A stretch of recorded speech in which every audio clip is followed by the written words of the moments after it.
नमस्कार, सगळ्यांचं स्वागत आहे आताच्या एक छोट्याशा नवीन ब्लॉगमध्ये. तर बघा, दिवसाची सुरुवात माझी कशी होते. सकाळी एकदा मुलाला 6:30 वाजता सोडून आले शाळेतून की एकदा झाडू हातात घेतले की मुलगा माझ्या मुलं शाळेतून घरी येतात तरी काय आपली कामं आवरत नाही, बरोबर आहे की नाही. दिवसभर चालूच असते काय नाही काहीतरी कामं. बघा, आत्ताच आवरलेत घरची कामं.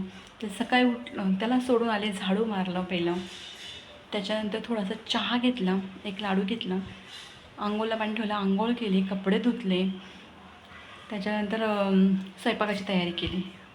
भात, वरण, भाजी, चपाती तर सकाळीच करते मी, सकाळी चपाती भाजी होत असते. त्याच्यानंतर बघा, पाणी भरलं, पाणी गेलं म्हणून सगळं पाणी, भांडे घासून सगळे पाणी भरून घेतलं, बघू शकता. त्याच्यानंतर मग सगळं आवडल्यानंतर थोड्याशा पानं राहिली, 4 पानं वडीची, तर आलू वड्या करून घेतल्यात बघा. त्या उकडून ठेवल्या पाहिजे, तर त्या अजून तळायच्याच आहेत बरं का. तो अजून एक काम आहेच. पूर्ण बेसिंग सगळं धुवून घेतलं आहे. तर उजेड आहे असं तुम्हाला ते पूर्ण दिसलं असतं क्लीन. सगळं खिडकीचा उजेड येतो त्यामुळं काही एवढं दिसत नाही, तरी पण बघू शकता पूर्ण बेसिंग सगळं हे करून ठेवलं आहे. नाही बघा किती स्वच्छ वाटते. आणि मला तुला असं माहिती आहे का, मलाच असं नाही तर कुठल्याही लेडीजला किचन पूर्ण पाहिजे, स्वच्छ पाहिजे. आपली शेगडी वगैरे बघू शकता, सगळं बेसिंग वगैरे स्वच्छ केलं आहे, सगळं स्टाईल वगैरे घासून काढल्या. हे बघा, शेगडी वगैरे सगळं.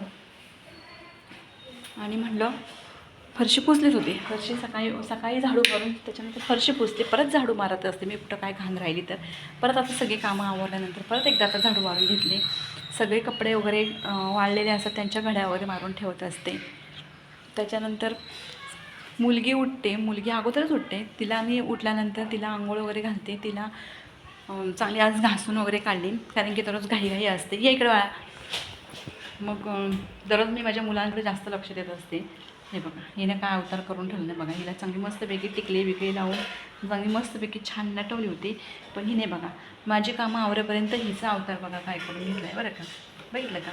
हे बघा, बेल्ट वगैरे पण लावलेलं आणि चांगली छान हे केली होती, केस विंचून टिकली वगैरे लावून सगळं. तर हिला आंघोळ घातली. हिला आंघोळ घातल्यानंतर दात बघा, दात पण स्वच्छ, दात पण किती वेळेस तरी मी घासत बसते तिचे दात ब्रशने, कारण की ती अजून छोटी आहे. त्याच्यानंतर तिने आंघोळ केल्यानंतर तिला मग चहा चपाती दिली. चहा चपाती ती काही त्या हाताने खात नाही आहे, म्हणजे सगळ्या अंगावरती राडा करणार, म्हणून मी स्वतःच तिला भरवत असते.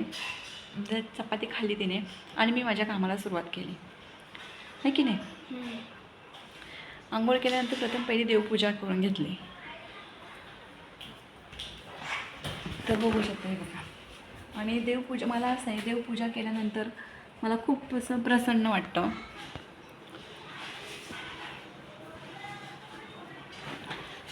घरात असं वातावरण खूप छान वाटतं आंघोळ केल्यानंतर, पूजा केल्यानंतर. आणि मला कसं आहे माहिती आहे का, आंघोळ केल्यानंतर आपण पूजा करतो, पण ती पूजा कशी पारोशा ह्याच्यावरती पूजा केलेली आहे, त्याची मला ते काय पसंत येत नाही. मी माझं सांगते बरं का. फरशी वगैरे पुसून दरवाजात रांगोळी वगैरे काढली आणि मग पूजा केली की खूप छान वाटतं. नाहीतर मग ते पारोशावरती हे करायच्या आधीचा ते पूजा करून घ्यायचे, मग ते झाडू मारायचं, मग ते फरशी पुसायचं, मग मला नाही पसरच वाटतं. तर मी पहिले झाडू वगैरे मारून फरशी वगैरे पुसून आणि मग दरवाजात रांगोळी वगैरे असते माझ्या दररोज, आणि मग पूजा वगैरे असते, मग बाकीची कामं माझी असतात नेहमीची. तर बघा, अजून तर वड्या तळायच्याच आहेत, आलू वड्या. एवढी सगळी कामं सकाळी 5:30 वाजता, कधी कधी 5ला उठते, कधी कधी 5:30 वाजल्यापासून उठल्यापासून तर कामं चालूच असतात, दिवसभर चालूच असतात. कामं कराल तेवढी कमीच असतात बघा. तरी आपली घरचे नवरे किंवा घरचे सासू सासरे वगैरे सगळे म्हणतात काय असते घरी कामं. बाईच्या हातीला माहिती आहे, बाईची कामं काही संपत नसतात घरी. कामं चालूच असतात बघा. मुलं आहेत, मुलांना अजून कसं कळत नाही, त्यामुळे आपण सगळं त्या मुलांचं आवरायला लागतं आपल्यालाच. आता बघा, आत्ता थोडे 5 मिनटं नाही बसले अजून तरी आलू वड्या तळायचे. आलू वड्या तळल्यानंतर परत तिथून मग जायचं थोड्या वेळाने मुलाला आणायला. मुलाला घेऊन येणार 1:30 वाजता. त्याच्यानंतर जेवणार, भांडी कुंडी होईपर्यंत 2:30 होतात. तोपर्यंत थोडं 5 मिनटं की नाही बसले, तोपर्यंत झालं याचा क्लासचा टायमिंग झाला. मग क्लासला तो गेला की मग मी कपडे वगैरे नाही का ते सकाळचे कपडे टाकलेले धुवून वगैरे ते फॅन खाली घेते बघा, रशी आहे ते वरती, त्या रशीवर टाकते. म्हणजे छोट्या माझे मुलांचे कपडे छोटे छोटे आहेत ना दोघांचे, ते वाळून जातात. म्हणजे दुसऱ्या दिवशीपर्यंत ते कपडे पूर्ण रशी खाली होते बघा. कालचे कपडे टाकलेले रशीवरती कपडेच नाही, फक्त हा एक टॉवेल आहे अंग पुसलेला मुलीचा माझ्या, तेवढंच. सगळ्या रश्या खाली होऊन जातात, कारण की ते मोठे कपडे पण बेडरूममध्ये टाकते मोठ्या रशीवरती, आणि छोटे कपडे मुलांचे टाकते ह्या रशीवरती, कारण की दिवसभर फॅनवरती कपडे छानपैकी वाळून जातात. कपड्यांचा वास पण येत नाही, आणि घट्ट पिल्यानंतर अजिबात कपड्यांचा वास येत नाही. अशी असते माझी दिवसभराची रुटीन चालू बघा. आणि तरी पण अजूनपर्यंत काय खाल्लं नाही, फक्त एक लाडू आणि चहा प्यायले बस. काय सांगायचं, दिवसभर कामं संपत नाही. मला अजून जायचं तिथून मुलाची पुस्तकं आणायचे, तर म्हटलं आज त्याला काय क्लासला सोडणार नाही, कारण की क्लासला 3:30 वाजता गेला तो, की डायरेक्ट 5-5:30लाच येतो. तिथून मग मी काय जाऊ शकत नाही पुस्तकं आणायला चिपळूणमध्ये. त्यामुळे म्हटलं आज क्लासला सोडावी नाही सोडावी. पुस्तकं राहिले 2 त्याचे आणायचे, इंग्लिशचं आणि भूगोलचं पुस्तक आणायचं आहे की नाही, भूगोलचं पुस्तक आणायचं आहे.